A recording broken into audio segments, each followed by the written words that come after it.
hoy, repasando la lista de los santos, pues he visto que realmente ha habido santos de todos los tipos y que cada santo ha aportado algo a la Iglesia. Cada santo hizo lo que Dios quiso y, sin embargo, hay que ver qué cosas tan distintas hicieron cada uno de ellos. Pero todos juntos edificaron esa formidable, inmensa, maravillosa Iglesia que ha atravesado ya 20 siglos y que ha llegado a los confines de la tierra. En un momento dado, en la Edad Media, Dios quiso abrir las esclusas del conocimiento de la teología, suscitando una persona como Santo Tomás de Aquino.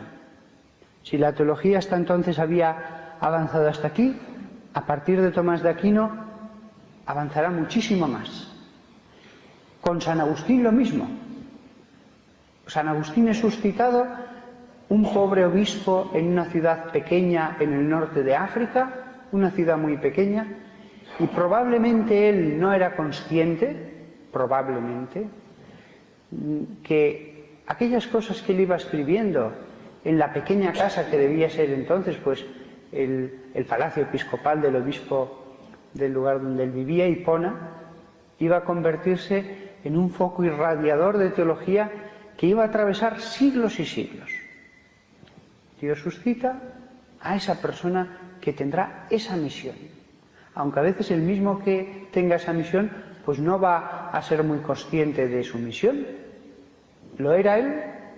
Era consciente de que cada línea que escribía iba a ser leída miles, y sin exagerar, decenas de miles de veces a lo largo de siglos y siglos y siglos, analizada, estudiada cada línea, comentada. Así vemos que Dios va suscitando distintas figuras con las que iluminar la teología o aspectos determinados de la teología. Por ejemplo, estos dos hombres que he dicho fueron grandes, un obispo y el otro un gran maestro de teología ya en su época. Pero después dice, me interesa iluminar la teología espiritual. Y coge una monja como Teresa de Jesús y a través de ella nos enseña cómo es la evolución mística, de un modo muchísimo más claro que lo que habían dicho todos hasta ella y de un modo muchísimo más profundo, las moradas. Y además, en la misma época suscita a otro carmelita que será como decir, si Santa Teresa os lo explica con esta sencillez, al lado de ella voy a poner al gran teólogo que va a profundizar en esta doctrina.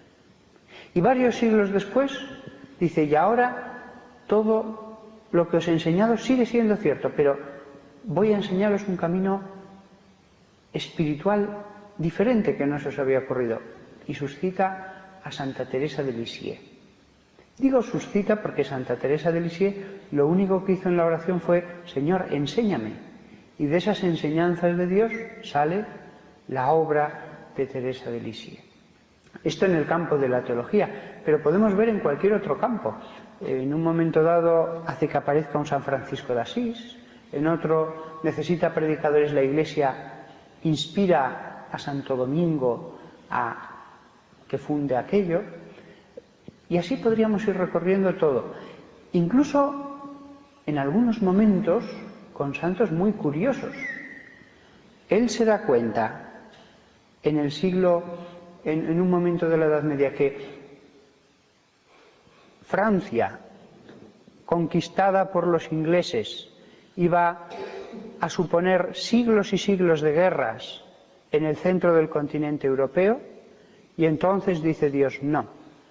Y suscita a una pobre chica, sin ninguna cultura, una campesina, Juana de Arco, y ella sola conseguirá lo que no han conseguido reyes y reyes de Francia con todos sus ejércitos durante siglos. Pero había mucha gente que había estado orando porque hubiera paz, y en un momento dado Dios dice, se acabó, os voy a dar la paz, y el modo de la paz es conseguir esto. Así que voy a hacer que una pobre doncella de no me acuerdo si tenía 18 años o 19, logra aquello. Y también a través de pecadores, aunque hoy estemos celebrando a todos los santos, también los pecadores tienen su función. También, como dije en otro sermón, Dios ha hecho que haya, por ejemplo, pues papas de grandísimo gusto estético para que se levantara pues el Vaticano y todas las estancias del Palacio Apostólico, etcétera, para que así la Iglesia tuviera un lugar digno donde celebrar sus funciones. San Francisco de Asís probablemente no hubiera tenido ese gusto para hacerlo porque él era un hombre muy sencillo. Sin embargo, un hombre como eran aquellos cardenales del Renacimiento y aquellos papas, desde el comienzo de su vida, rodeados de ese cultivo de las artes y las ciencias, pues eran personajes muy idóneos. Como veis, San Francisco de Asís, la paz, mientras que otros papas pues han enviado ejércitos para defender el territorio vaticano, nunca para conquistar más, pero sí para defenderlo. ¿Por qué? Pues porque era muy conveniente que hubiera un terreno totalmente independiente de todos los reinos, los estados pontificios, un territorio que no estuviera sometido a ningún monarca, de forma que el Papa no fuera súbdito ni del rey de Francia, ni del emperador de Alemania, ni del emperador de España, ni de nadie. Y entonces él permite que haya otros que, además de cumplir su función como pastores, defiendan ese terreno. Y así podríamos ir mirando continuamente toda la historia de la Iglesia, la maravillosa y apasionante historia de la Iglesia, con santos y con pecadores, pero con muchísimos santos, muchísimos. A veces no podemos ser ajenos a la influencia que tiene simplemente el cine, simplemente el cine. Y nuestra visión del pasado, lo reconozcamos o no lo reconozcamos, es la visión que nos da el cine, con todo lo que eso tiene de terrible, porque de verdad que en la inmensa mayoría de los casos, incluso aunque sean películas de materia no religiosa, pues las películas tienen que hacerse con un presupuesto y no pueden dedicar grandes fortunas a investigar los asuntos ni a recoger información de los más instruidos sobre el tema, sino que lo que hacen pues es rápidamente poner en imágenes pues una historia, sea como sea esta historia, y después que digan lo que quieran los entendidos. Insisto, esto no solamente en materia religiosa, en todos los temas.